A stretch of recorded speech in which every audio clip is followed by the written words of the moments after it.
Hey everyone, it's Monday Mastery live at 5, and I'm sorry for being a little bit late here. I'm dealing with a couple of technology issues, and and the technology issues are my fault. I'm not looking at buttons in the right spaces, and so it's just fun. Anyway, it's Monday Mastery live at 5, and today I want to talk about communication. A couple of things have happened over the weekend, or a couple of realizations that I've had over the weekend, plus an incident not 5 minutes ago on the phone with somebody. Hey Barbara, thanks for tuning in. And communication is such an amazing thing. And what I my original intention today was to uh, talk um, about sharing what's important to you with your mate. Hey Shar, thanks for joining in. And I'm going to try to. I guess I got to put my glasses on today. It's going to be one of those things. My readers, they look like hell, but it is what it is. Uh, and what I've come to notice, at least in me. Hey Willie, thanks for joining in.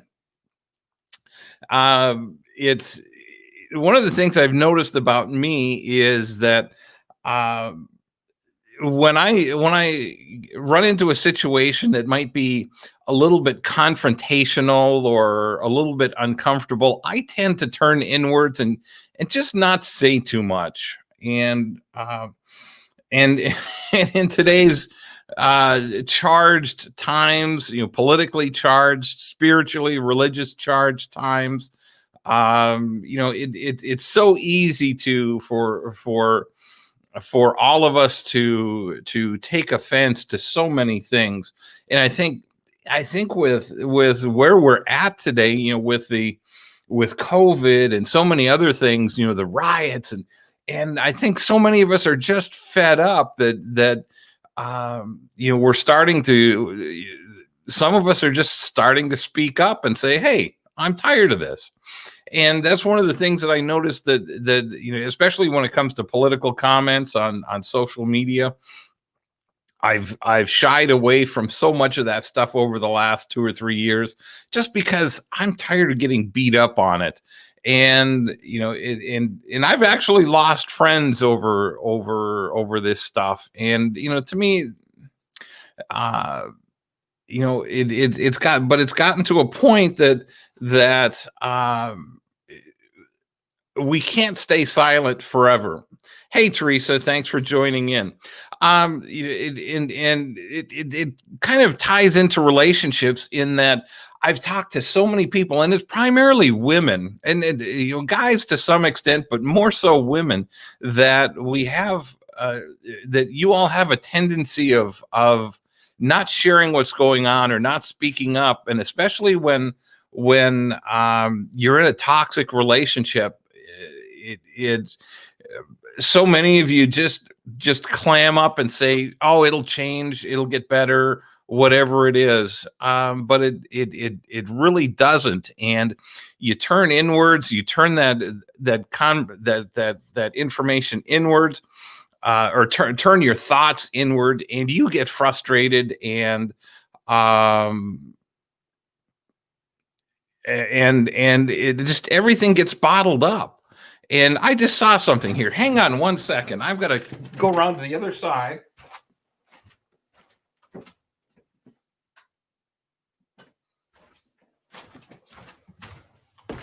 Huh. How's that? That's technology on the fly. And then there was light. So anyway, so we tend to bottle things up. Oops, sorry, didn't mean to bounce the desk. I've got a desk with wobbly legs. And you can't have a decent relationship when you're bottling things up. You've got to be able to share your thoughts, your feelings, your ideas, your wants, your needs. And unless you do, you're never going to have an extraordinary relationship. You're never going to have that that relationship where you can talk about anything and everything.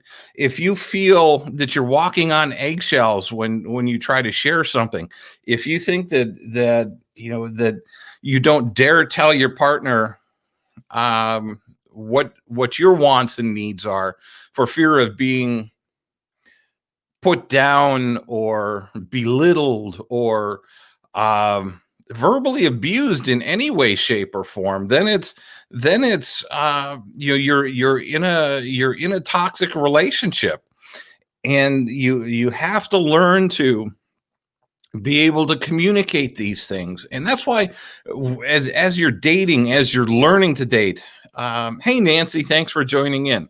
As you're learning to date again, as all of us have gone through this process, and some of us, I've been down this road for over 10 years now, and so obviously I've learned a little bit, and consequently, that's part of the reason I'm here. I'm a fairly decent observer of human nature, and a student of human nature, and one of the things that I've observed, and it happens to me. There are times that I just don't. Some things just aren't worth the battle. But there are other things, self-esteem, integrity. Those things are worth the fight. If you're with somebody or you're dating somebody that belittles you and destroys your self-esteem or your integrity, then it's time to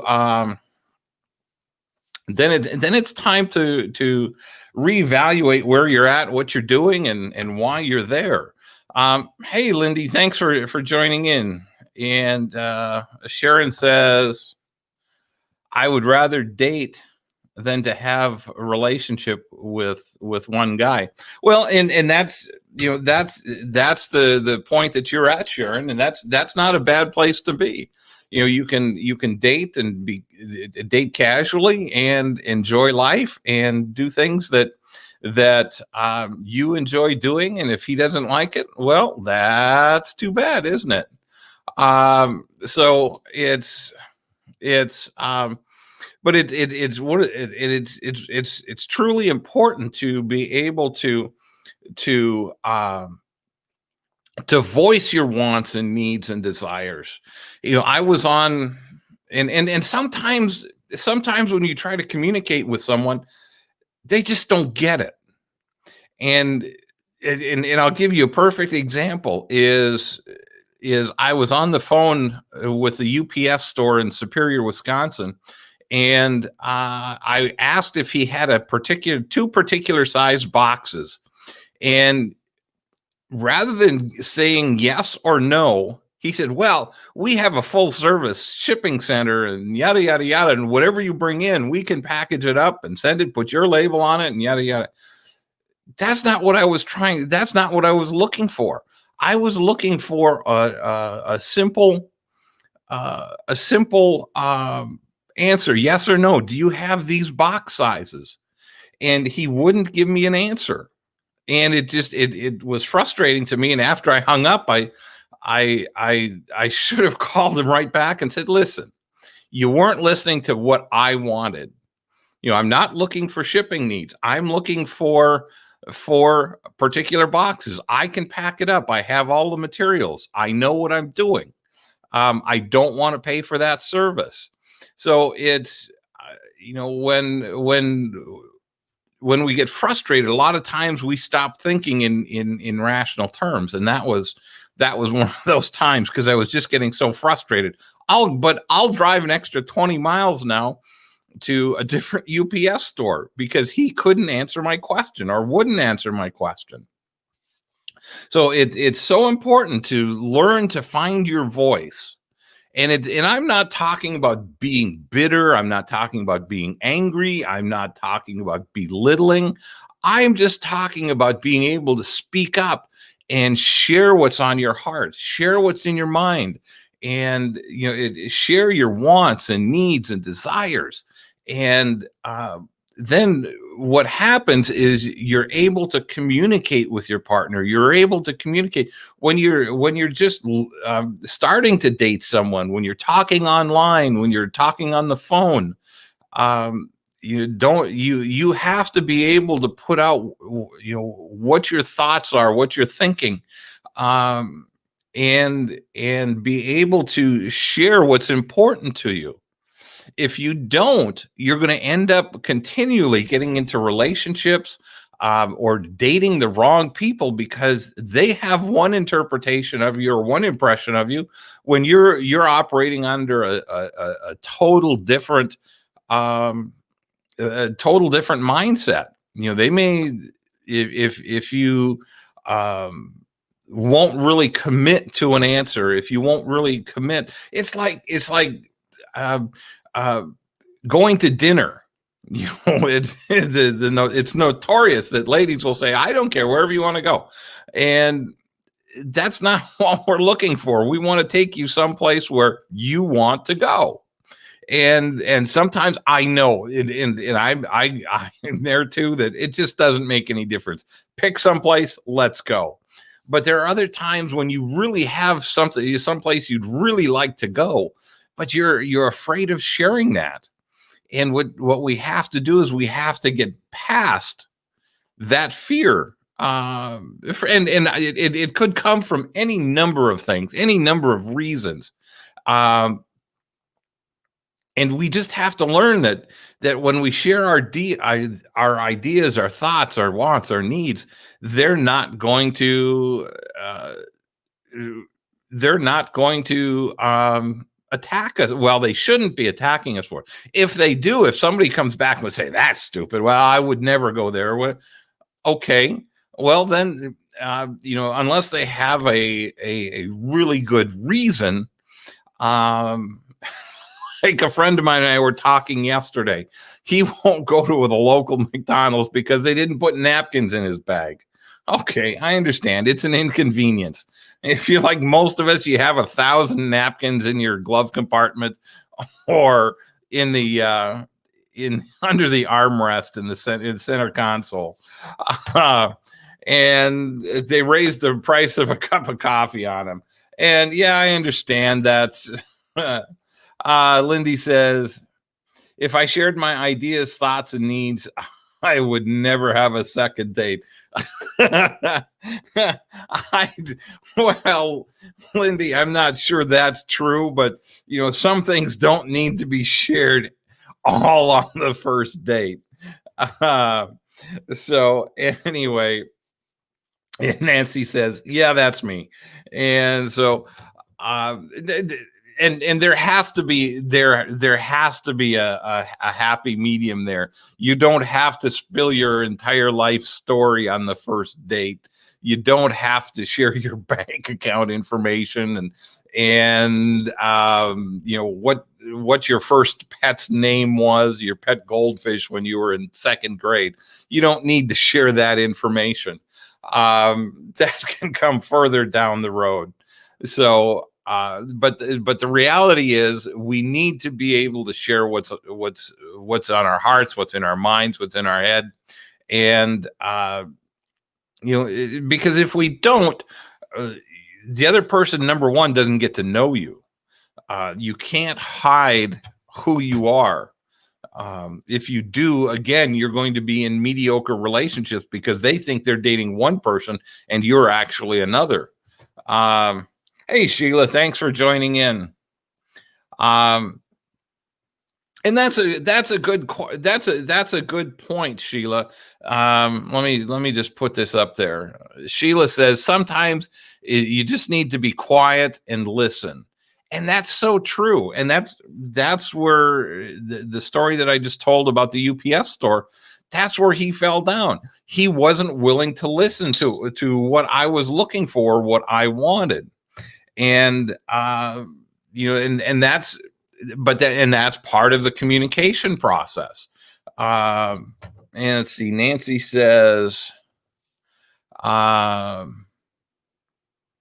Lanny says, "Are women's needs and wants that different from what men want?"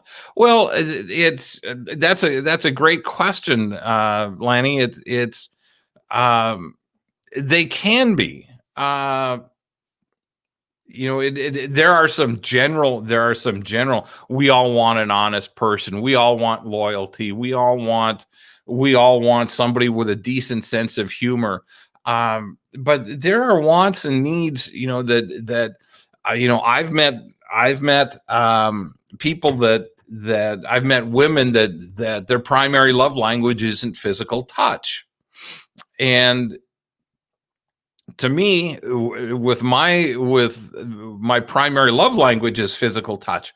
And when I can't hold hands, or when when I get this, when we're sitting next to each other, that puts a huge barrier between us.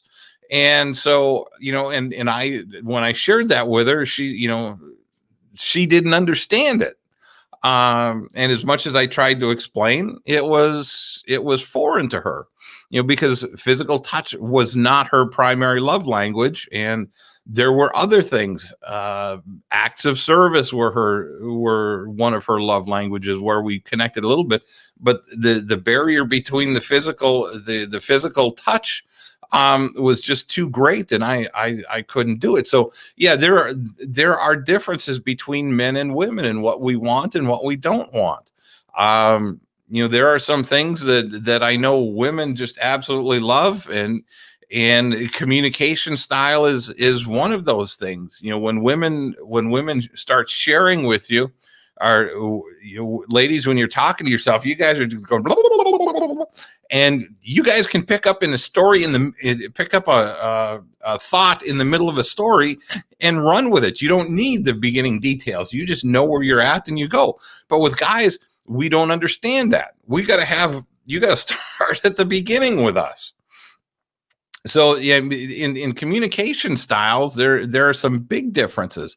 I do want to be able to communicate with anyone that I'm with, but it doesn't always happen. And everybody's wants and needs and desires are different. I know my wants and needs or desires are different than yours. We may have some overlap, but it doesn't mean that they're going to be identical. And it doesn't mean that either one of us are wrong. It just means that we're different and we're looking for different things. I hope that helps a little bit, Lanny. Nancy says, I think it's about getting to know a person, not in one day, of course, but progressively. Absolutely. And that takes time. But again, it goes back to being able to share. And it going back to Lindy's point, you don't have to share everything in one day. And one of the things that I find is so many people tend to want to text and text and text, and you lose 93% of the context of a conversation by texting. And it just doesn't work. You've got to be on the phone. You've got to be meeting in person. You've got to be talking in person, spending time with each other. And that's all part of the communication. Communication is also more than words talking back and forth and listening. It's about body language. It's about facial expression. It's about intonation and volume, and all of these things just play into it. Communicating is a very complex process, and if you don't do it well, there's a lot of miscommunication. And when there's miscommunication, that's when problems happen. And so often and I found in my marriage that we miscommunicated a lot. And and it got to the point where I was afraid to say anything at one point towards the end of my marriage, because I was afraid that it was going to blow up into some big argument again. And that's with a lack of great communication, that's how things deteriorate. And as much as we tried, we just couldn't find that right mix, that right blend of communication to make it work. And Lindy says, this is a good one. What about long distance relationships? Do you think communication on a real level can happen? Absolutely, Lindy. I do. You know, you can spend a lot of time on the phone, on Zoom, on Skype, on FaceTime, those types of things. So you know, you don't have that in person connection, and I think you do have to eventually get there. But long distance can be, I find, very, very powerful in getting to know someone, because you eliminate the physical aspect of the physical contact aspect of getting to know each other. And one of the things that I find, one of the problems I find, is that when you're in close proximity, you know, holding hands, hugging, kissing, you know, that kind of thing, that leads to physical intimacy, whether whether anybody wants to admit it or not, it happens. And so when you can separate yourselves, when you can talk on the phone or talk face to face, you know, kind of like we're doing here, only it's kind of, you guys are writing in your questions, but you get to see me, you get to see my voice, you get to, and it's the same thing with Zoom or Skype or FaceTime, or, and I'm not sure what the Android is, the Android version of FaceTime is, but there's a lot of you can still get a large portion of the context of a conversation, especially with video involved, that you can get to know somebody quite intimately without getting physical. And one of the problems with becoming intimate too soon is that, especially with men, the ability to learn about their partner it diminishes greatly, because it becomes all biological. You know, you go to work, you come home, you have dinner, you share dinner, you watch TV, you go to bed, and you spend very little time continuing to get to know each other. And that's where I like the aspect of long distance relationship, because you can remain separated and you know, have some great conversations and get to know each other, but you keep the physical intimacy out of it. Lois says, why are so many men so quick to say I love you before they ever meet you, especially on dating sites? Hey, too many people throw the love word out when they don't even know what the word means. Just wondering, Lois. That's a great question. Sorry, I'm stumbling over your question here. It's because I've got thoughts going through my head, and I'm trying to keep track of them here. Lois, that's a great question. Number one, men are likely to say I love you twice as fast as women are. And there was a study in the UK that came to that conclusion, and it's almost twice as fast. Generally, men will say it within the first 3 months. Women will take about 6 months. That's one statistic. Now, the other part of it is, if they're saying I love you on online dating sites, you're dealing with one of two things. You're dealing with somebody that's emotionally immature and doesn't understand the difference between infatuation and real love, or you're dealing with somebody that's a scammer, because scammers will tend to do that.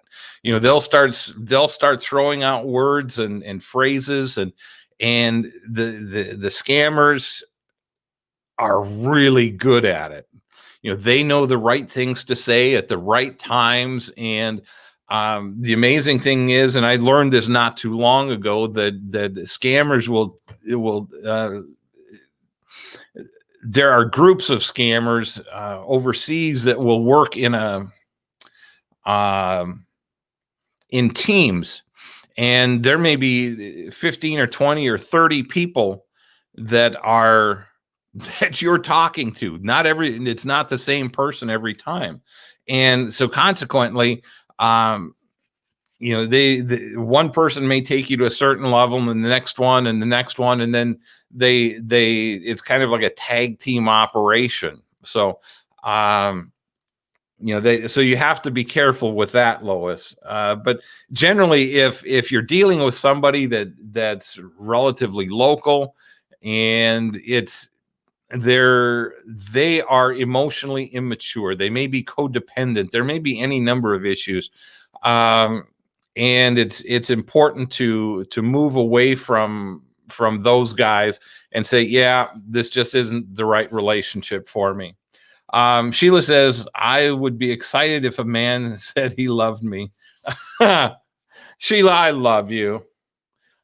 And Sheila and I are friends through a meetup group. So Sheila, I hope to see you next week and say hi. Let's see. Lindy says, oh no, do not ever trust that crap. So there you go, Lois. Exactly. And either way, when they start throwing out the I love you in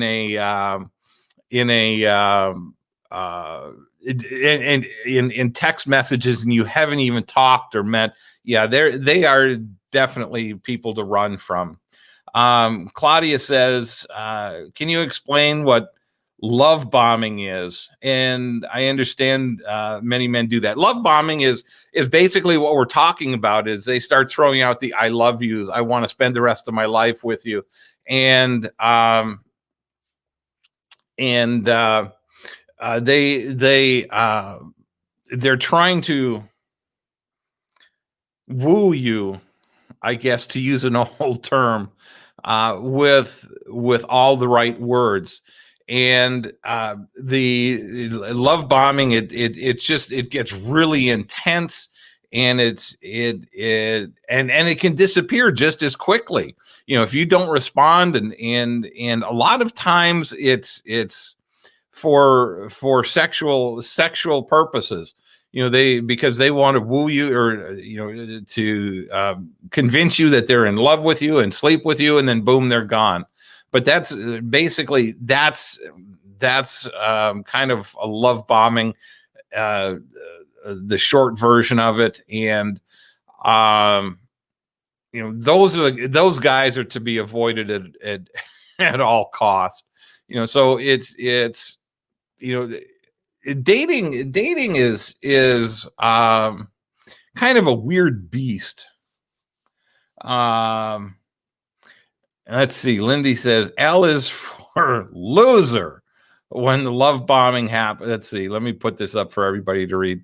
L is for loser when love bombing happens before you really know them in person. No love there. No, that's exactly right, Lindy. And again, that's what, when they start doing that to you, that's exactly when you need to turn tail and run, Lois. And see, I'm going to put Lois's comments up here. Everyone that I've dealt with are local right here in the United States. I'm going to stop right there. Are you sure? Because there's a lot of people, there was a gal that I talked to several years ago on I think it was on Match, and she emailed me it was like 8 o'clock in the morning or 9 o'clock in the morning, and said she just got done with her shift. She was a nurse. I said, oh, you worked a graveyard shift. And she said she was from, I think, Topeka or Wichita. And I said, And she said, no, that was a normal day shift. And I said, well, not if you live in Topeka. And she says, well, I actually live in the Philippines. And so I said, oh, so you're looking to find somebody to marry and bring you to the United States? And she said, yes. Um, so don't necessarily fall into the belief that just because they say they're in the United States that they are. Really, I get a big laugh out of it. Believe me, I have blocked a lot of them. No, thank you.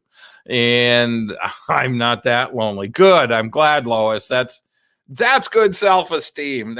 But you would be surprised, Lois, how many, and everybody, not just Lois, you'd be surprised at how many people fall for that thing. I've had a couple of clients. One of them sent $18,000 of computer equipment overseas, and just because the guy was talking to her and saying all the right things. And I think he was on an oil rig somewhere, and it was just a mess. Whenever they say they're a missionary overseas, or on an oil rig, or out in the middle of nowhere and can't always be reached, that should be a huge red flag that you start waving it around and saying, nope, we're not going there. And say, when you're back, when you're in the Kansas City area, or wherever you're located, uh, uh, you know, let me know and we'll meet. And I can guarantee you, you'll chase them away. The other thing in those situations is to ask for their full name and their birth date, and say you're going to do a background check. And you'll be surprised how, if they are in fact legitimate, they'll be willing to give you that information. If not, they're going to be gone in a heartbeat.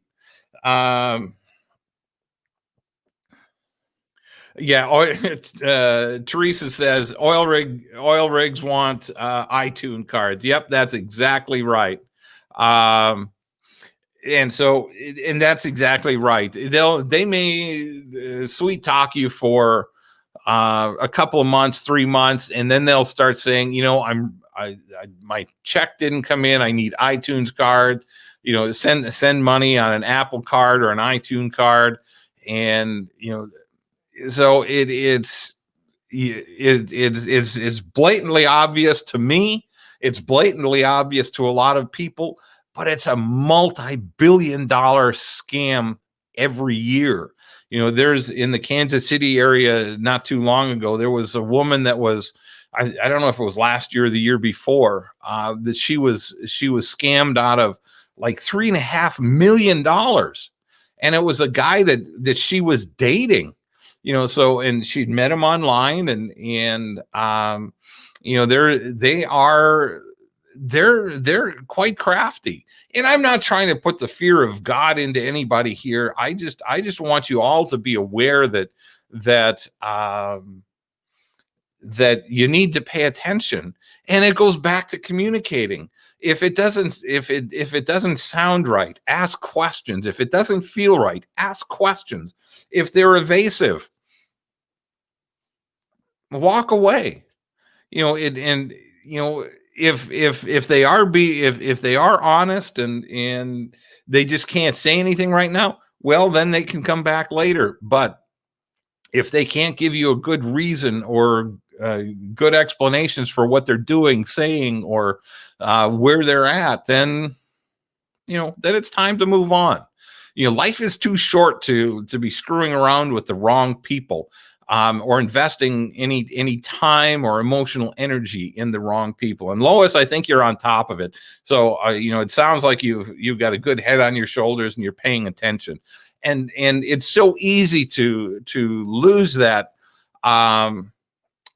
focus when, especially if you haven't had anybody pay attention to you in a while, and you're lonely and you want that connection, you want somebody in your life. That's when you start to settle. Is you say, oh, I don't like this about him, but I like all this other stuff. I like the attention. I like the words. But shortly after the after you're together and become a little more familiar, the words start to subside, and all the fun starts to subside. And then it's like, oh crap, what did I do?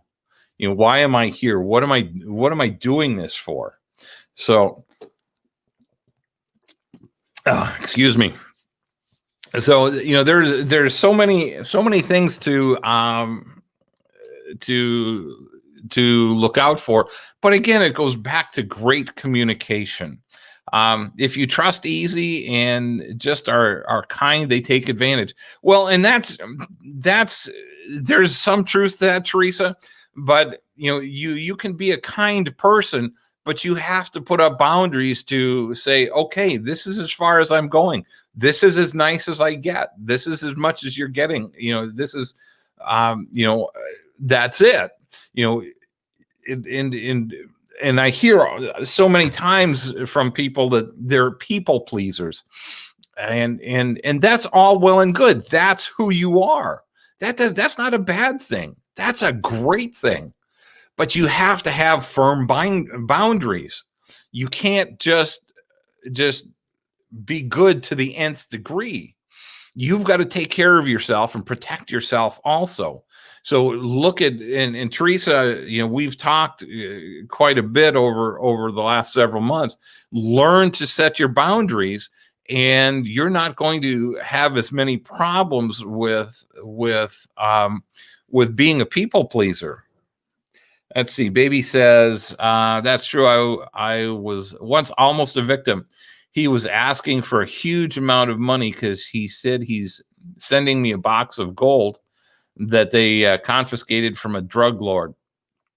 Yeah, that's, baby, those, anytime they ask for money, especially before you've met, that's a time to walk away. That's not a healthy relationship. So, and again, it goes back to communication, and the listening part. God gave us one mouth and two ears, and we need to listen, and we need to make sure that what we hear matches what they say and what they do. They have to walk the talk, as it's said. If they're not walking the talk, then it's time to walk away. It's time to move on and not waste a lot of time and emotional energy in the wrong relationship. And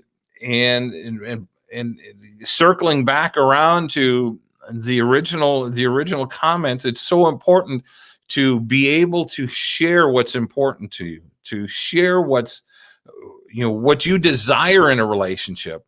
If you can't share that with the person you're with, then it's the wrong person. If you're afraid, or if you're too shy, you have to think about it from this perspective. How would your relationship change if he or she knew exactly what you wanted in a relationship? Would it end, or would it go further? Would it get much steeper, or much deeper, or much stronger? And Lois, let me put this one up there, Lois. Well, Rick, I have children that work for the government, and my son-in-law is in investigation for the Army, and I have my ways of investigating each and every one of them. I love it. You talk about doing a disappearing act. I'm on to everyone in the States and out of state. Woohoo!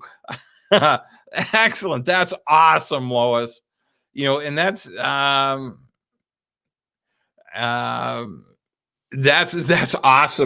that you have that connection. Those are great connections to have. And I can only imagine how quickly some guys run from that, especially the weasels.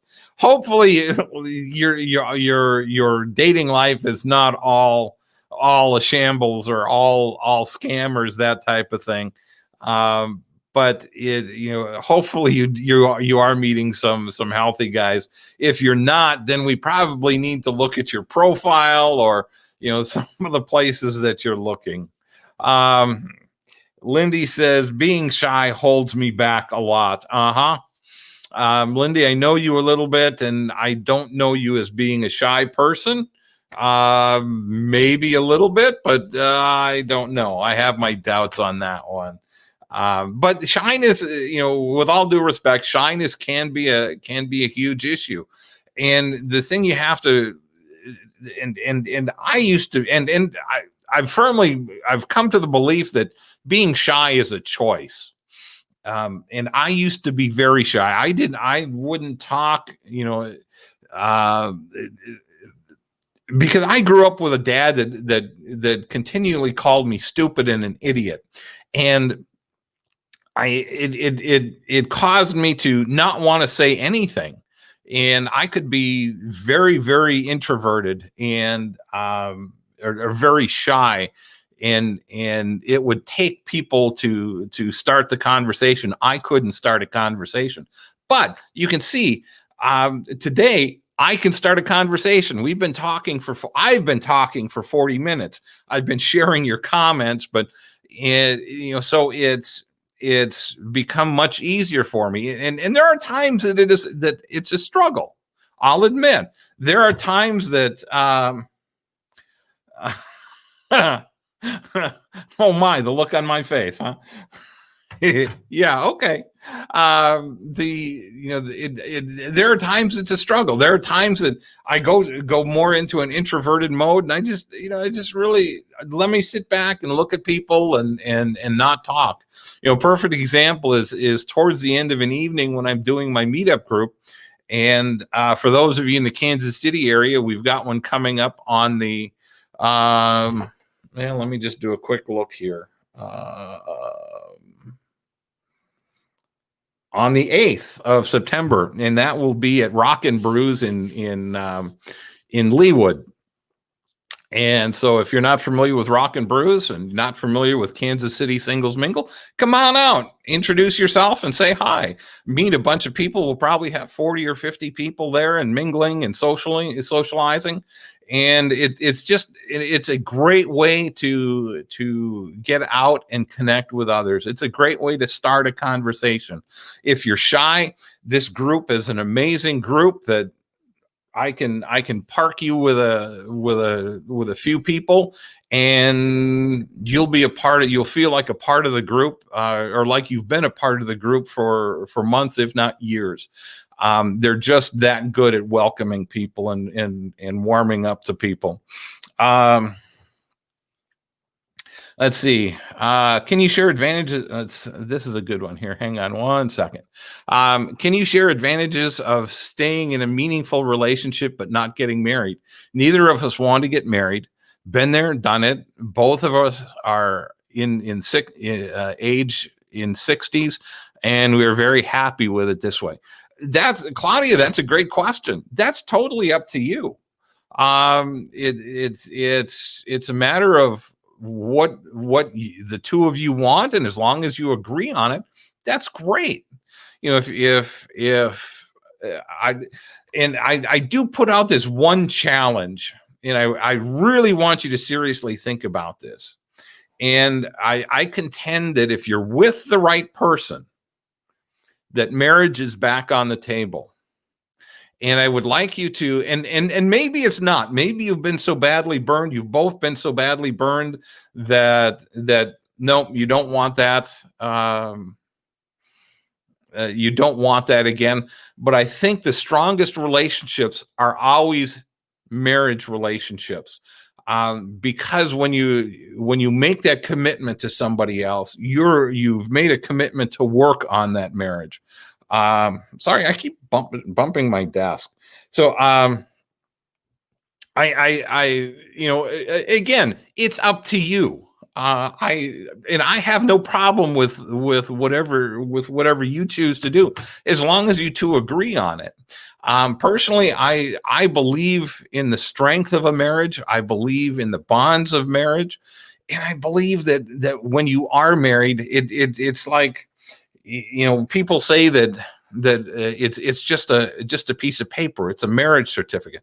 Well, it's still a $20 bill, but you go out and work for it every day. And the same thing happens with marriage. I think you tend to, if you're with the right person, you tend to work at it a little bit harder. But again, Claudia, it's up to you and your partner, whatever you decide. There's, if you choose not to, um, uh, then that's cool. And as far as the challenges is to make your list of must-haves. Does he have everything on your must-have list?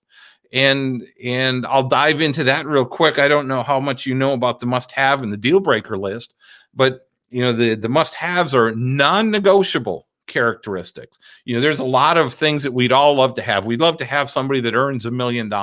Well, the odds of that are relatively slim. But the reality is there are a lot of things that you want in a relationship, and you have to, and there are things that are non-negotiable to you. And what your non-negotiables are, they're up to you. You might have 5, you might have 50. And if he's got all of your non-negotiables, if he's got none of your deal breakers, if you've developed an intellectual, a spiritual, an emotional, and a physical connection, if you speak similar love languages, and that's not an absolute, but what I found is if you're speaking similar love languages, it's so much easier to communicate with each other. It's just your communication goes to another level. And then you have to have that chemistry, and the chemistry is that bond, that love. It's the magic sauce. It's his ability to touch your soul deeper than anybody else has ever touched it, and your ability to touch his soul in the same way, deeper than anybody's ever touched his soul before. And that's a soulmate. That's an extraordinary relationship. And I never believed in soulmates until about 12 or 13 years ago, and it's just, it opened my eyes to a whole new level of relationships. Lois says, had my children, let's see, let me put this one out. Had my children to check out this one guy, believe me, he was for real. But only thing I learned, he lied about his age. I don't need a 77-year-old man. No, thank you. Well, yeah, I'll grant you that one. But some of us old farts can be a little bit of fun too. And Claudia says, I like your challenge question. Thank you. Yeah. So Claudia, it's a matter of again, your personal preferences, your personal tastes. So, I hope that's answered everybody's. If there's any other questions, send them to me quickly. Learn to share your thoughts, your wants, your needs, and your desires. And at times it can take a little time to get comfortable with it. But what I've learned is that rarely, if when you start sharing things that are important to you, that you'll find their character very quickly. They'll either accept it or they won't. I'll use me as an example, because I'm the only one in the room. And when I'm talking to somebody online and just getting to know somebody, they say, "What do you do?" I say, "I'm a dating coach." And I get one of two responses, and it depends on whether we're texting or whether we're talking on the phone. If I get a, "Oh, that's fascinating, tell me more," then I know there's a possibility that this relationship could go deeper, or this isn't the last of the conversation. If they start to laugh uncontrollably, or a nervous giggle, or whatever it is, I know that the conversation is about done. Number one, because they're uneasy with what I do as a possibility, or they don't believe me as another possibility, or they're afraid that I'll be analyzing everything they say and do, and which isn't true. but and the fourth the fourth aspect of that is they're disrespecting my profession. It's like any one of you. I know Lindy's a photographer and just got into real estate. It would be like me talking to Lindy and saying, "Oh, Lindy, you're getting into real estate, really? Oh, yeah, right, okay." And that's totally disrespecting her. And so, that's when somebody does that to me, I just basically shut down and say, that's it. So that's you have to be able to listen, you have to be able to share, and do it respectfully. If you don't like what I do, if you don't like what your partner does, that's fine. Just move on. um What happens if they do not text back right away? That's a great question, Lindy. Um that is one of those. We've become so attached to our phones, and we're such an immediate gratification society. Some of us don't operate that way. Now, I tend to get distracted and respond to almost every text that comes in. Sometimes, depending on what I'm doing, I have to put it off. But there are people that say, "Yeah, this has to wait. I've got other things." And what I've found personally, Lindy, is that you have to stop and think, what else could be going on in their life? It'd be nice to think that you're the only thing that's going on in their life. I know I've thought that, and I start, well, damn it, they should be responding to me, and responding to me now. And it doesn't work that way. And I've had to eat crow. I've had to um roll back my thoughts, and because I found that somebody died, somebody's in the hospital, they had an emergency at work, and these, and there can be some legitimate lies in there that say, "Oh yeah, my grandmother died and I had to go to the." Okay, well, and if that same story comes up, well, then it might be somebody that's playing, or having a lot of conversations with other women, other men.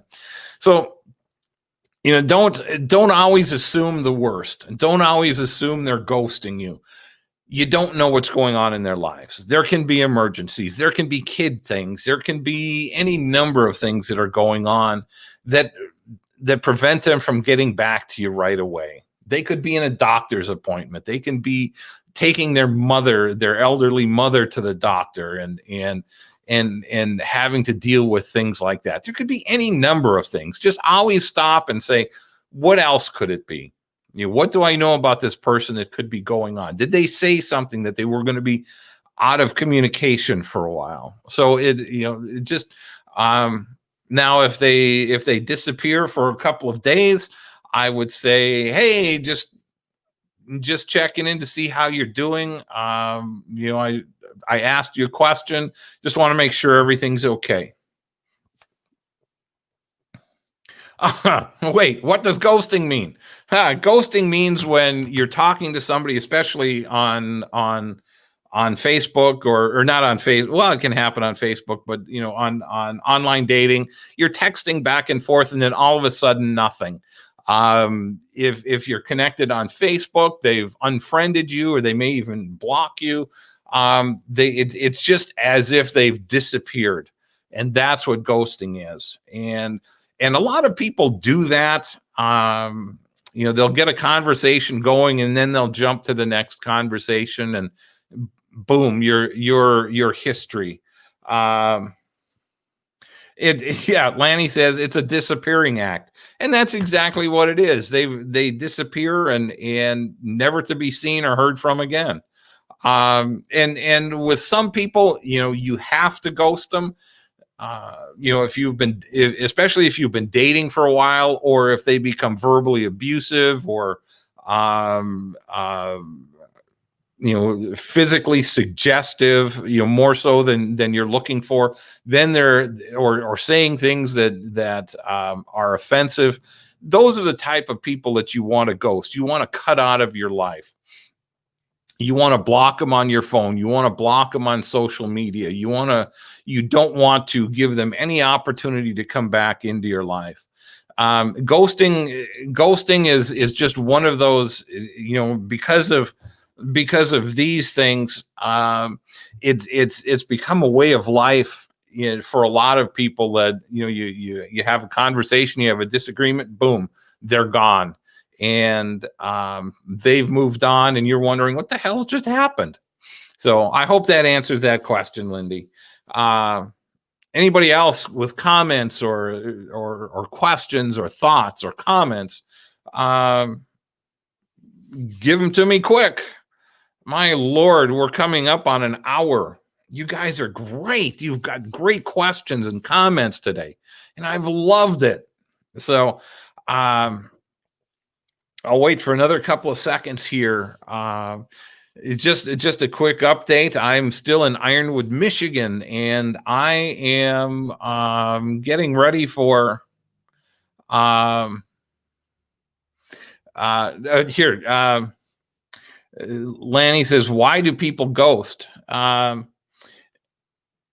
And it's it could be any number of reasons. Lanny, I don't have a specific answer for you, but it's the best I have is that they want to leave the conversation, and it could be, and odds are it has to do with emotional immaturity, and they don't know how to say, yeah, this just isn't working for me. I've moved on. I wish you all the best.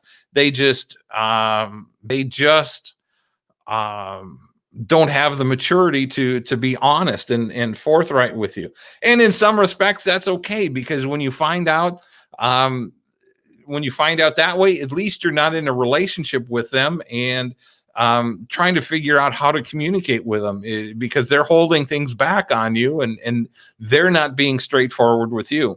Hey, Jerry, thanks for joining in. Even if it's late, you can go back and watch this whole darn thing. Lindy says, let's go here. Lindy says, thank you, Rick. I feel it. I'm a little less shy after today. Maybe I will get a date soon. Lindy, I'm sure you could have a date anytime you wanted. Anyway, I know you were back on the road this weekend. I'm glad for you there. So excited for you and your real estate license. So lots of exciting things happening for Lindy.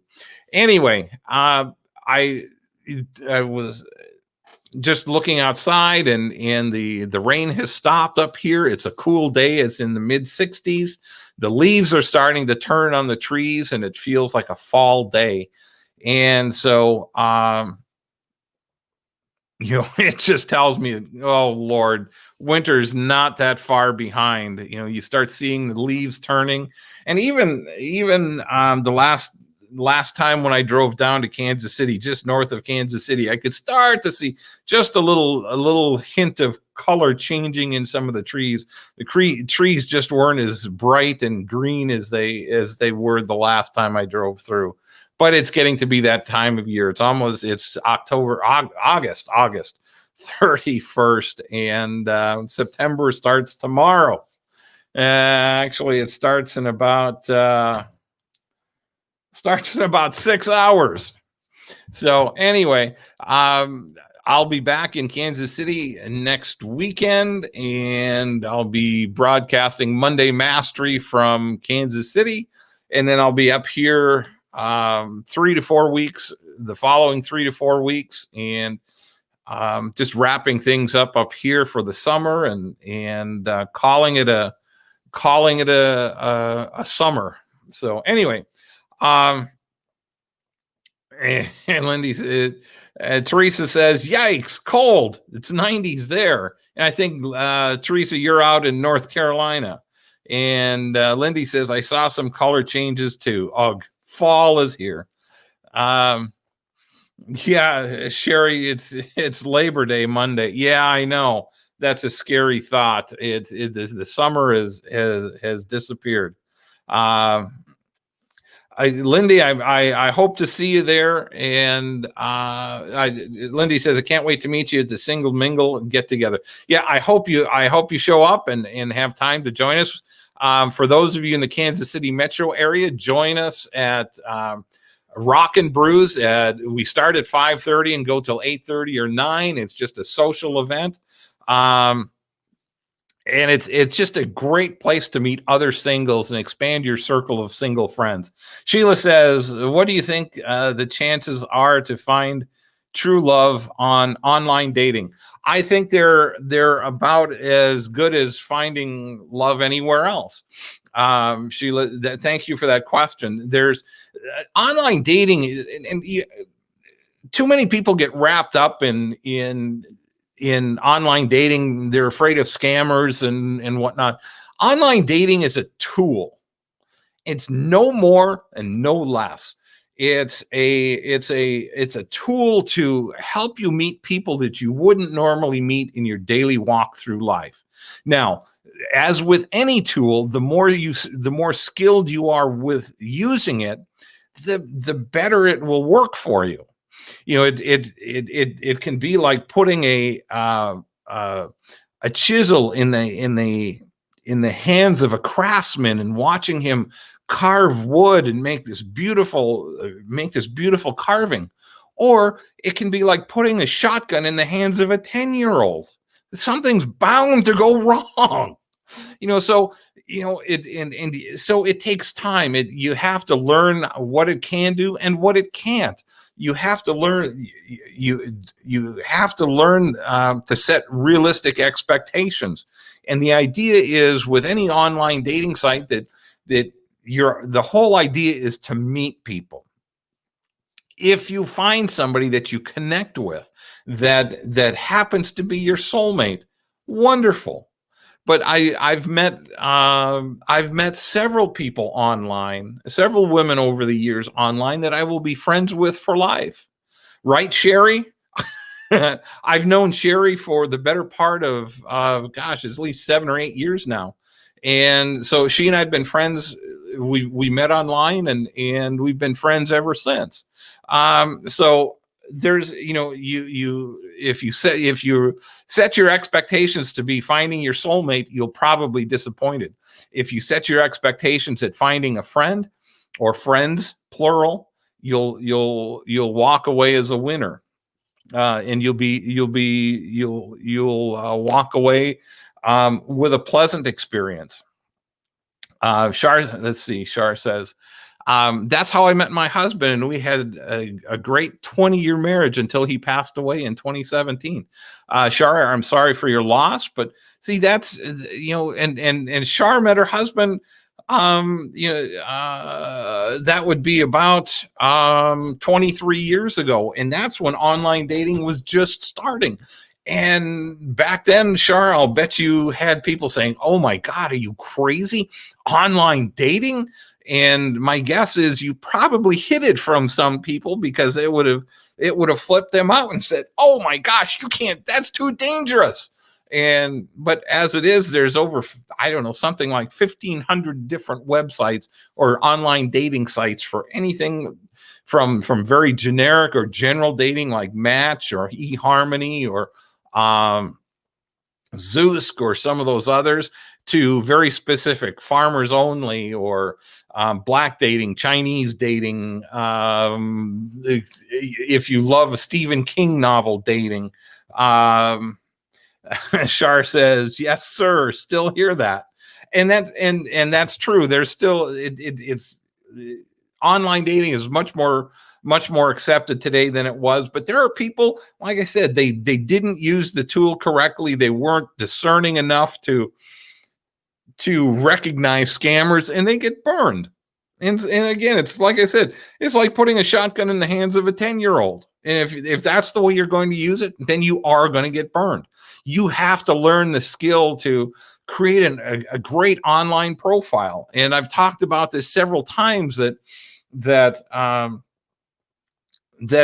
and ladies, I hear you complain about the guys and the terrible profiles they write, but I see as many women's profiles that are just as terrible. Crummy pictures, no essay, no description, just or you end up using 3 or 4 of the same picture, through your entire profile. Well, that doesn't tell anybody anything. It doesn't, it doesn't say anything about who you are. The more information you put in, and I'm not talking about revealing information. You don't have to tell where you work. You don't have to tell what your bank account is, but you can put in some very, very interesting information. Tell what you like, tell who you are, and what you're looking for in a relationship. Don't write, I'll fill this part in later. That's lazy. When you do online dating, learn how to use it wisely. If you have questions about your profile, send me a copy of it, and I'll skim through it, and I'll give you some critiques and help you create something better, a little more effective. If you want to do some other due diligence, go and Google the 10 best words to use on online dating profiles.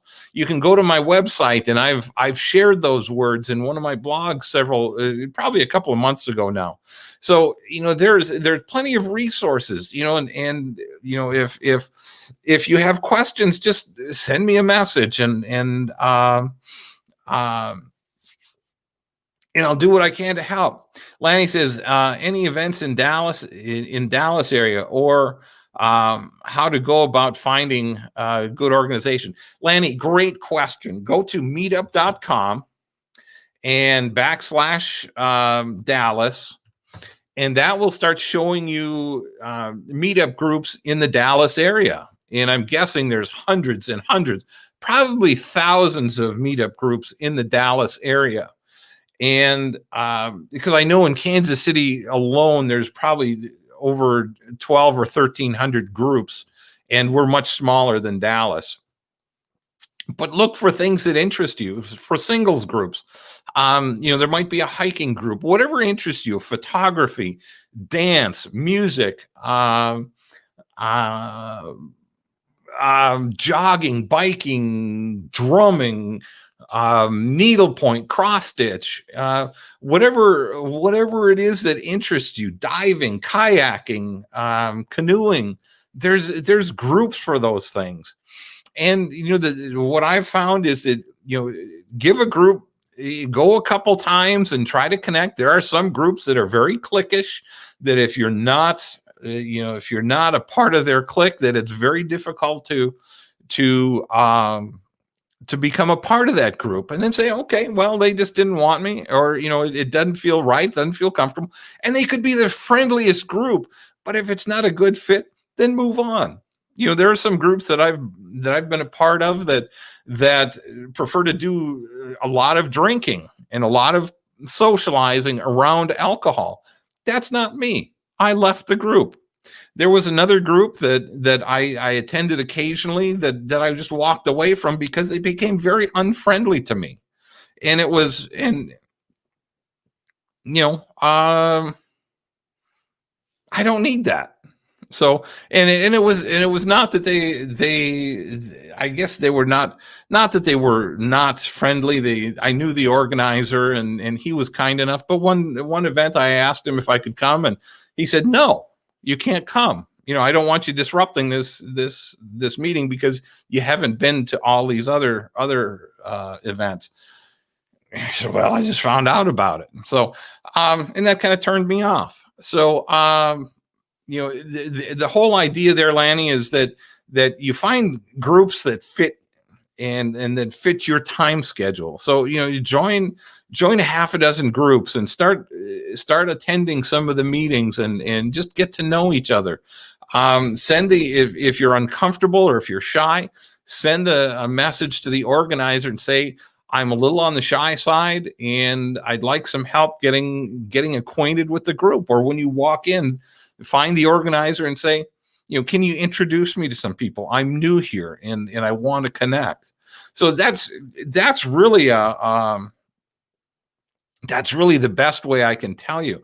Then there's obviously church organizations or other social organizations outside of Meetup, but I found that Meetup is a great way to find people that have common likes, common interest: photography, dancing, jogging, skating, whatever it is, skiing, and you're able to connect with people that you have something in common with, just automatically. And you may not be at the same level as they are, or you may be far more advanced. It all depends. So anyway, we've gone well over an hour, almost. So this is amazing. You guys are terrific. Thank you all for joining in today. Thank you for all the great questions and comments. It's good to see you all here, and I love having you. I will be back next Monday for another Monday Mastery live at 5. In the meantime, have a great and blessed week, everyone. If you have any questions or concerns in the meantime, shoot me a message on, shoot me a note on Messenger, and I will get back to you as soon as I can. That's one of those things. They track me on Facebook. So if you send me something on Messenger, I try to get back to you as soon as I see the message comes through. So have a great and blessed week, everyone. Love you guys. And we'll see you all next week.